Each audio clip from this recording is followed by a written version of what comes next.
Joe Mandisi here from MediaPost. I'm here with Bob Garfield, our newly indoctrinated columnist, and we have Brian Monahan, who's managing partner of Magna Global, which is the super think tank within Interpublic's Media Brands division. And we're here in this incredible location. I think it's called Villa St. George, but today will be known as Villa Media Brands.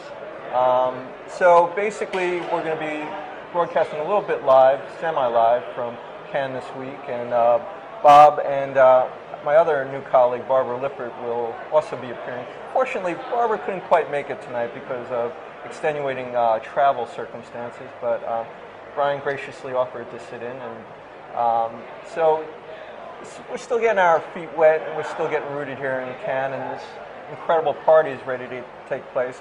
So I just kind of want to turn it to my esteemed colleague, Bob, who's done what, like 25 of these? I've been here more than every year for the last 635 years. Okay. Because I'm old. Is that what you're trying to say, Joe? Okay, fine. I'm old. I'm trying to say that you watched this conference emerge from a tiny little shtetl. I have. It was a shtetl. Yeah, there were a lot of it was like that very much in the beginning. Yeah. It was a smaller affair when I first started covering it, you know, back during the Coolidge administration, and it's really remarkable. The ad industry is struggling, and there is absolutely no sign of that here. This is a party. It's a huge conference, and if you were judging only by Villa Saint George or wherever the hell we are right now, it looks like everything's, you know, clicking on all cylinders for the marketing business. So now, Brian, you're a relative newbie to Cannes. How many years have you been coming to this festival? I've been coming for the last 5 years. So it's called the Festival of Creativity, but there's a very strong media presence here now. Coincidence? Oh no, totally is. There's a huge media presence, and you actually see it reflected in the award submissions. You know, I mean, at the core of the show is an award show, and what's so interesting is to see media agencies submitting awards for creative categories, and creative agencies submitting awards for media categories, and it just sort of, I think, speaks to the extreme disruption in our business where everybody's just sort of doing a little bit of everything. So you've got creative agencies, you've got media agencies, digital, traditional, U.S., international. It's a huge conglomeration. Yeah, Brian, I'd appreciate if you would not use the word disruption as Jean-Marie Drew's word. Use chaos, if you would. It's a very chaotic scenario, all right? Well said, yes. Chaos. Chaos. In case you didn't get that, that was an overt plug by Bob, his most famous book, and another one coming out soon, I believe. But we'll do that in next year's Cannes broadcast. All right. So this week, a lot of events, panels, forums, seminars, but the real meat and potatoes here is the awards. I mean, this started as a recognition of creativity in our industry. And what are you looking for when you look at the awards presentations this year? What really strikes you? What trends? What themes? I'm happy to be able to answer that question promptly, Joe. I have no idea. I am far too busy criticizing the media to actually consume it, so I'm not really up to speed on the trends. I do know that the universe is expanding, but not as quickly as this festival. There are now awards. There used to be, you'd come and there would be TV awards in print and outdoor, basically. That was that.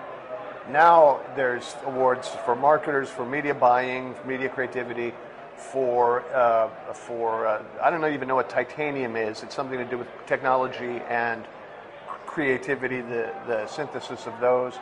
And I think there is a best suntan competition. There are more categories than there are days in the week to assign them to. It's really phenomenal. And one of them is Marketer of the Year. Sure. Which is why I think the Marketer of the Year should not be whoever the Marketer of the Year is. I think it should be the Cannes Lions Festival of Creativity. They bought this thing from Roger Achewell, the founder, I guess probably 6 or 7 years ago, and I thought they had the dumbest company on earth, EMAP, because Roger had, how can I say this? He had revenue streams that were not necessarily obvious. He was very well connected with the vendors, the hotels, the cab drivers.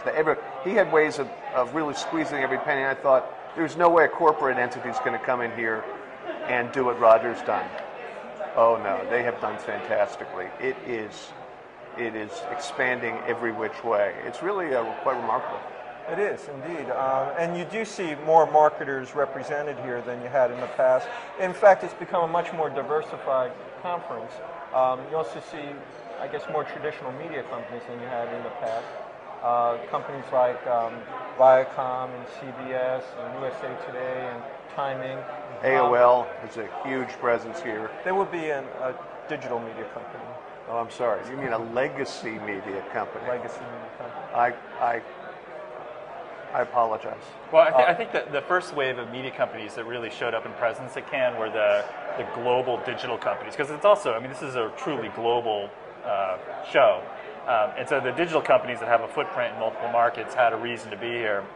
And I think the traditional media companies, at least some of the American ones, realized that they were allowing the digital companies to sort of hold court with all these big marketers and big agency bigwigs. So they're starting to come in force. Well, so given your experience covering Cannes for the years, your reorientation into it now, where do you think it'll go next in the next few years? It seems like, our industry is really focused more on kind of algorithmic, kind of, as Bob was alluding to, titanium-type engineering technologies. Do you think we're going to push deeper into that hardcore science, or are we going to swing more into some other new realms? Well, I think you asked Bob a second ago what he was looking for creatively. I mean, I think one of the big developments in the industry clearly has been harnessing big data to do programmatic buying, and that oftentimes is sort of at the extreme of, not necessarily associated with creativity. But what it does is it allows creativity potentially to scale. And I think what we've seen over the last few years is you've seen almost all the categories, Bob, have started to blur, and you see everybody's got their Twitter extension and their Facebook and their digital out of home, and no matter what category you're in, and they're all sort of great things for those 10,000 people who experience it, but how do you use some of the technology to scale it? And I think that's where the festival, that's where the industry needs to go over the next couple of years. Use technology to scale creativity. Well, you came out with an interesting report recently talking about how technology can be used by creatives, the same media type of smart advertising technologies. Isn't it really a cultural issue, though, for these great copywriters and art directors to understand how to embrace that kind of storytelling? Oh, absolutely. I mean, I think when you have technology that allows every ad to be unique, and the very next second that ad appears to a person, it's got an updated data stream with pollen counts and UV rays, and how do you tell a story? How do you get your head around how to tell a story? It's a huge challenge, and it's but the people that crack it and get good at it are the ones that are going to be up on stage getting lines in the next few years. By the way, more on the RTB, a little bit of a plug. Brian will be keynoting our OMA RTB conference next month in Los Angeles. And Bob will be keynoting our brand summit in just another week or so in Wisconsin. But your mainstay business right now is kind of intelligence and forecasting and gathering all the multitudes of data that we have in our industry and making sense of them. I know there'll be a lot of forecasts announced this week. I don't think you're actually going to do one. I'm not sure. But can you give us a little sense of what you're thinking now and where the industry might be headed? As Bob said, if you're here in Cannes, it looks pretty good. Yeah, well, ad spending we're not seeing extreme fluctuations in ad spending. We think it's going to be relatively stable. Clearly there are issues in Europe, but the rest of the world we're seeing stable growth rates. I mean, I think that the big thing that we're trying to get our arms around at Magna are changes not so much on the demand side, but on the supply side, and just trying to understand what a fully mediated consumer is and how much they're exposed to. We think they're exposed to 1,100 ad units a day, and which one of those get noticed, and how do you sort of figure out where to shift your money? I mean, that's our big challenge right now, is figuring out the supply side of the market less so than the demand side. Well, I want to thank Media Brands for their hospitality for allowing us to shoot here today, and keep an eye out.